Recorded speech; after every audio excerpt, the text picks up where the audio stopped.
শাবান, শাবানের পরেই হচ্ছে রমাদান। শাবান মাস, এই মাসে করণীয় কি, এই মাসের আমল কি? রাসূল আকরাম সাল্লাল্লাহু আলাইহি ওয়াসাল্লাম যখন এই মাস আসতেন, কিতাবের মধ্যে পাওয়া যায় রাসূল আকরাম সাল্লাল্লাহু আলাইহি ওয়াসাল্লাম বেশি বেশি রোজা রাখতেন। এই মাসে নফল রোজা রাখতেন বেশি বেশি।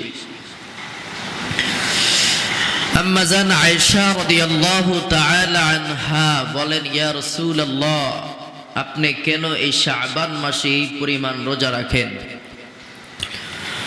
রাসূল আকরাম সাল্লাল্লাহু আলাইহি ওয়াসাল্লাম বলেন, আয়েশা, এই বছরের ভিতরে যত মানুষ দুনিয়ার থেকে বিদায় নিয়ে চলে যাবে, প্রত্যেকের নাম লিস্টি এই মাসে আজরাইলের হাতে দেওয়া হয়। এই কারণেই আমি বেশি বেশি রোজা রাখি, আমার রোজা অবস্থায় যেন আমার নাম ঠিকানা আজরাইলের হাতে পৌঁছে যায়। বলেন সুবহানাল্লাহ।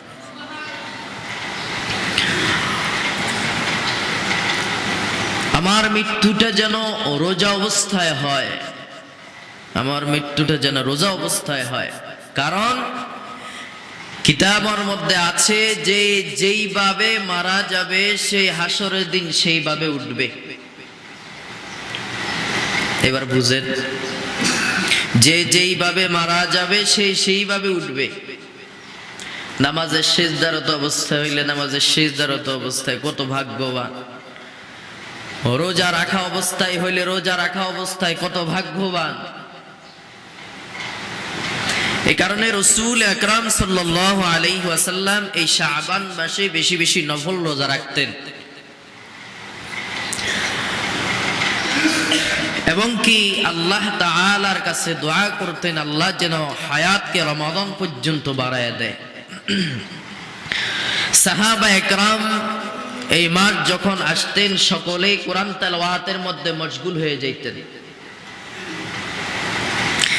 কারণ হচ্ছে এই মাস হচ্ছে কলব পরিষ্কারের মাস।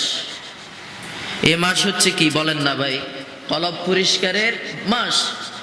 কারণ আমার এখন থেকেই যদি কলব পরিষ্কার করি, তাহলে রমাদানের রোজাটা আমার ইখলাস হবে, একেবারে গুনাহ মুক্ত যদি আমি হই, তাহলে রোজাটা একনিষ্ঠভাবে আল্লাহর কাছে কবুল হবে।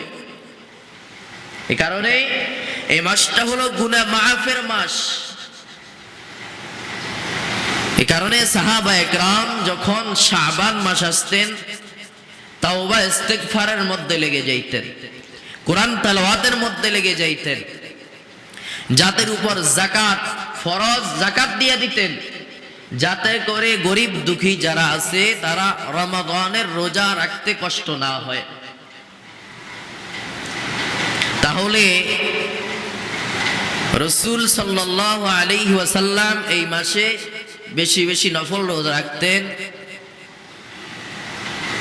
এবং কি সাহাবা একরামও এই মাস আসার সাথে সাথে কোরআন তেলাওয়াতে মশগুল হয়ে যাইতেন, তাওবা ইস্তিগফারে মশগুল হয়ে যাইতেন, যাকাত ফরজ হইলে যাকাত প্রদান করে দিতেন।